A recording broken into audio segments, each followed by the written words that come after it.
সৎ পথে থেকেও ছোটখাটো ব্যবসা করে স্বাবলম্বী হওয়া সম্ভব।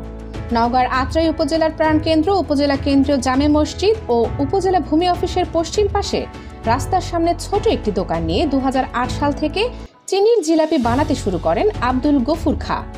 বাবাকে সহযোগিতা করার জন্য মাঝে মধ্যে দোকানে এসে বসতেন মোহাম্মদ ইসরাফিল আলম। হঠাৎ একদিন ইসরাফিলের বৃদ্ধ বাবা অসুস্থ হয়ে পড়েন। দোকানে এসে জিলাপি বানানো সম্ভব হয় না তার বাবার। নওগাঁর আত্রাই উপজেলা ইসরাফিল আলমের বাড়ি। জন্ম আত্রাই উপজেলার মধুগুরনই গ্রামে। ছোটবেলা থেকেই স্বপ্ন ছিল ভালো স্কুলে পড়াশোনা করে সরকারি চাকরি করবে। সেই স্বপ্নই রয়ে গেছে তার। ইসরাফিল আলম বলেন, 20 থেকে 25 বছর আগে মাত্র 30,000 টাকা লোন নিয়ে বাবা এই কাজ শুরু করেছিলেন। তখন আমি বাবাকে সহযোগিতা করতাম। একটা সময় বৃদ্ধ বাবা অসুস্থ হয়ে পড়ায় আর কাজ করতে পারতেন না, তাই সংসারের হাল ধরতে এই ব্যবসা চালিয়ে যাচ্ছি।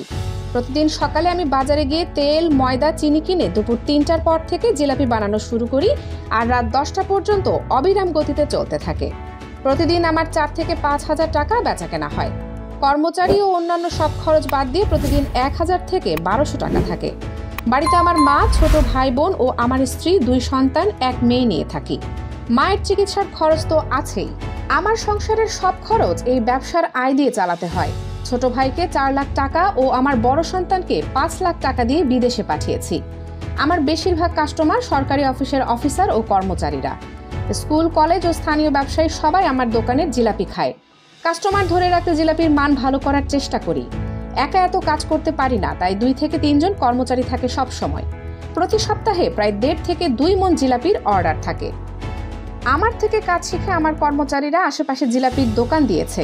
তারা সবাই তাদের পরিবার পরিজন নিয়ে ভালো আছেন। আমি 3 ধরনের জিলাপি তৈরি করি। রেশমি জিলাপি 300 টাকা, সোমবাই জিলাপি 200 টাকা ও সাধারণ জিলাপি 180 টাকা করে কেজি বিক্রি করি। পরিশেষে আমি সবার উদ্দেশ্যে একটি কথা বলতে চাই, আমরা যারা অল্প শিক্ষায় শিক্ষিত তারা বড় চাকরি, বড় ব্যবসা না খুঁজে আমার মতো ক্ষুদ্র ব্যবসায়ী হয়ে জীবনটাকে সুন্দরভাবে পরিচালনা করা খুব সহজ।